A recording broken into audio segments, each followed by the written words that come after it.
Welcome to the Prescription for Career Success podcast. Here's what the literature does tell us. The existing research provides several important foundations for understanding successful workplace behaviors. When we look at what employers are expecting, how higher education is currently adapting. Again, they're adapting along with instead of ahead of. Let's take a look at what is actually needed in the workplace. Existing research provides several important foundations for understanding successful workplace behavior.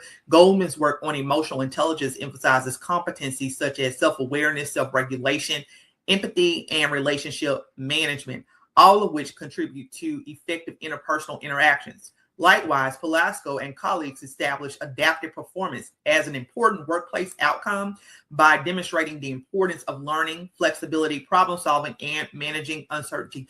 And again, when you go back and you look at the research, together these bodies of literature highlight critical capabilities for navigating complex work environments. However, these concepts are generally discussed independently rather than as a part of a unified competency designed specifically for career readiness and workforce development. So here is the research gap. This is the area where I tend to focus on. Current literature consistently emphasizes the importance of AI literacy, adaptability, emotional intelligence, and skill-based hiring. However, there is a limited discussion on a unifying competency that intentionally integrates these concepts to help individuals navigate continuous workplace change. And this gap is particularly relevant within higher education, where career readiness initiatives increasingly emphasize technical skills, but often lack an integrated behavior framework. So in response, I introduced behavior agility as an emerging competency that synthesizes these foundational concepts to better prepare students for an evolving workforce. I talk about behavior agility a lot in my research, in the work that I do day to day, that it is important to teach behavior adaptability, but you do have to have some type of mechanism that serves as a bridge and will speed up that process, because adaptability is one thing, but students have to be able to turn and pivot and adapt quickly. And behavior agility really encompasses that. Now, when I go deeper into the research, I actually use cognitive-based models such as REBT, rational motor behavior therapy approaches, for serving as a bridge. But in this context, we are just talking about teaching behavior adaptability as just a competency for students to be able to navigate today's workplace.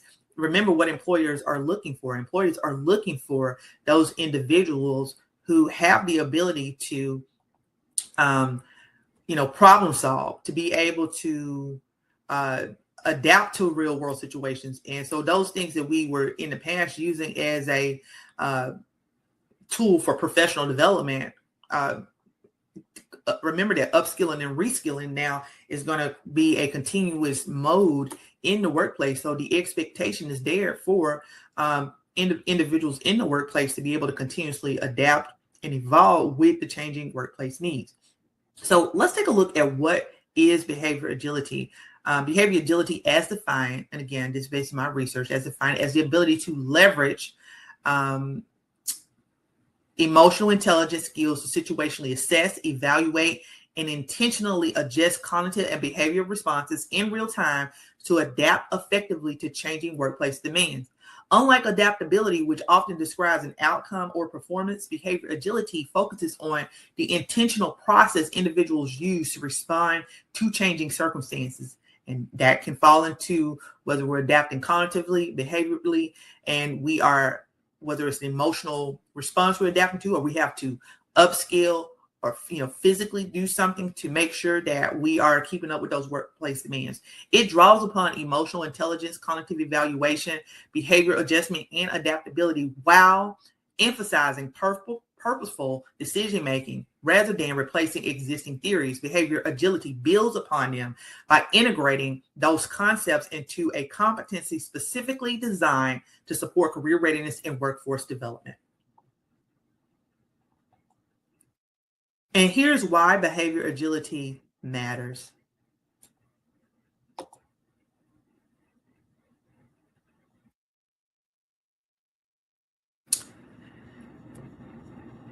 Well, it matters because today's workforce requires much more than technical competence.